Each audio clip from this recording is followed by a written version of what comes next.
Tsy daholo Zanagasikara mitsakotsana ery zay hianatra hanotsakotsana isika menakavy rehefa miaraka amin'ny fiarahan'olon-droa moa tsika amin'ny ankapobeny de tena ilaitsika mihitsy ilay miotsakotsana ery ka mpianatra antsika hanotsakotsana androany.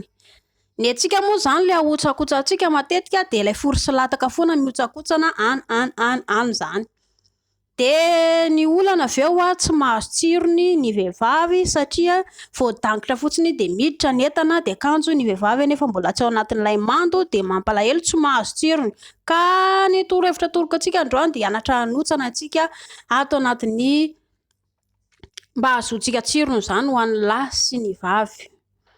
Manam-potoana malalaka be isika raha ohatra ka hoe amin'ny 12 alina isika ianareo roa no manomboka de rapitso maraina amin'ny 5 ianareo vao mifoha manana-potoana adiny 5 zany noho izany tsy maika ianareo mivady fa ataovy miadana tompoko. Eny ary ohatra ny ahoana ilay manotsana de amin'ny ankapobeny alaina ohatra ianao hoe andeha ilalao ilay nono ny olo-tianao zany ho an'ny lehilahy zany eto aloha ny atoroko voaloha hoe rehefa ilalao nono ialahy de ampanarao ilay manotsakotsana alaina ialahy milelaka eto amin'ny nono de andramo ange manotsakotsana ilay ravim-bodin'ny vehivavy. Matetika moa zany ny vehivavy ihany koa ilay ravim-bodin'ny vehivavy mahafinaritra rehefa le ahotsakotsana zay de andramo ahotsakotsana etsiketsika ilay ravim-bodin'ny vehivavy satria nareo mifanoroka aty ambony aty de andramo etsiketsika ahotsakotsano ilay ravim-bodin'ny vehivavy de hitan'ny lehilahy tsara fa mahazo tsirony ny olona tiany lehilahy. Ny olan'ny vehivavy mantsy amin'ny ankapobeny ny kitso ilay mahadangitra ny vehivavy de any anaty fory. Ilay ohatran'ny tsaramaso kely ihany mipoitra ery ambony ary rehefa mahazo tsirony ny vehivavy de somary elaela kokoa ny vehivavy zany vao mahazo tsirony. Ka ny torohevitra atoroko any lehilahy de mianatra manotsa ny lehilahy zany ahotsa ny lehilahy ny vatan'ny vehivavy. Zay ny ataony lehilahy aloha. Raha ohatra indray lehilahy ka hoe alaina ohatra indray hoe milelaka ny ary amin'ny fory indray lehilahy de ny dikan'izay zany andramo ahotsakotsany indray ny nonon'ny vehivavy. Ho an'ny vehivavy rehetrarehetra zany mila mianatra indri hoe aiza ho aiza mifaritry ny vatandry no ahazoany tsirony.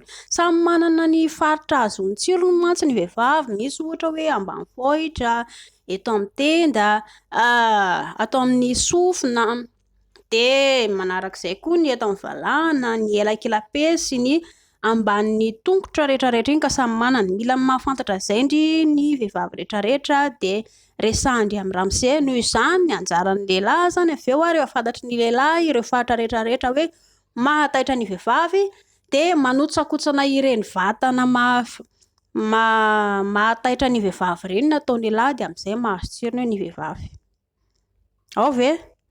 De ho an'ny vehivavy ihany koa rehefa manao ilay fihetsika ihany koa ny lehilahy de mba mila hoe mahazo tsirony indry manolona azy tena tiako be le zany tena ataovy milay be zany tena tsara be tena ataovy ohatr'izao mihitsy zay mihitsy ilay tena tiako. Mila mandoka ny lehilahy zany indry rehefa hoe manao ilay zavatra ilay lehilahy fa tsy eo fotsiny loha zany mijery ahoana koa ary zany de ahoana koa ary io.